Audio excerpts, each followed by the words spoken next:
بسم اللہ الرحمن الرحیم۔ السلام علیکم ورحمۃ اللہ وبرکاتہ۔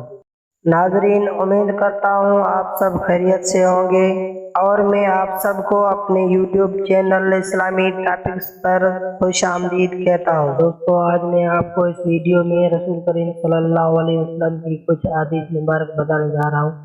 حضرت انس بن مالک رضی اللہ عنہ سے روایت ہے کہ رسول اللہ صلی اللہ علیہ وسلم نے فرمایا، قیامت کے دن میں جنت کے دروازے پر آ کر دروازہ کھٹکاؤں گا۔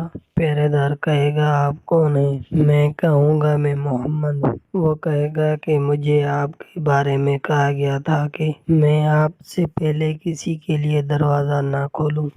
حضور صلی اللہ علیہ وسلم نے فرمایا، اللہ تعالیٰ فرماتا ہے کہ میں نے اپنے نیک بندوں کے لیے وہ کچھ تیار کر رکھا ہے جس کو کسی آنکھ نے نہیں دیکھا، جس کے بارے میں کسی کان نے نہیں سنا اور کسی کے دل میں اسی کا گزر تک نہیں ہوا۔ تم چاہو تو آیت الکرسی پڑھ کر دیکھ سکتے ہو۔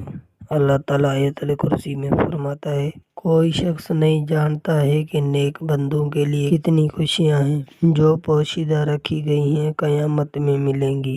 نبی صلی اللہ علیہ وسلم نے فرمایا کہ جمعہ میں ایک گھڑی ایسی ہوتی ہے کہ مسلمان اس گھڑی میں اللہ تعالیٰ سے جو بھی بھلائی مانگے گا، اللہ تعالیٰ اسے عطا فرما دیں گے، اور وہ گھڑی بہت تھوڑی دیر رہتی ہے۔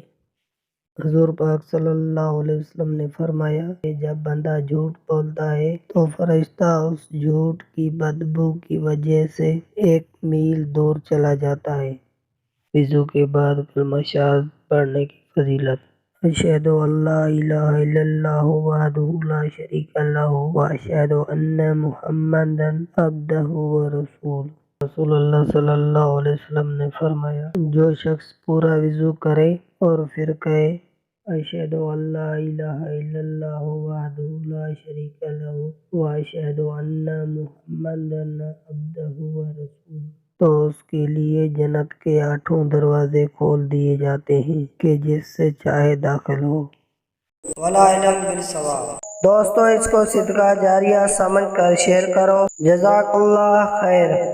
اور اگر آپ نے ہمارے چینل کو ابھی تک سبسکرائب نہیں کیا ہے تو جلدی سے ہمارے چینل کو سبسکرائب کریں اور ساتھ میں بیل آئیکن پہ کلک کریں تاکہ ہماری ہر نئی ویڈیو آپ کے پاس بآسانی پہنچ سکے۔ پھر ملیں گے نیکسٹ ویڈیو میں۔ اللہ حافظ۔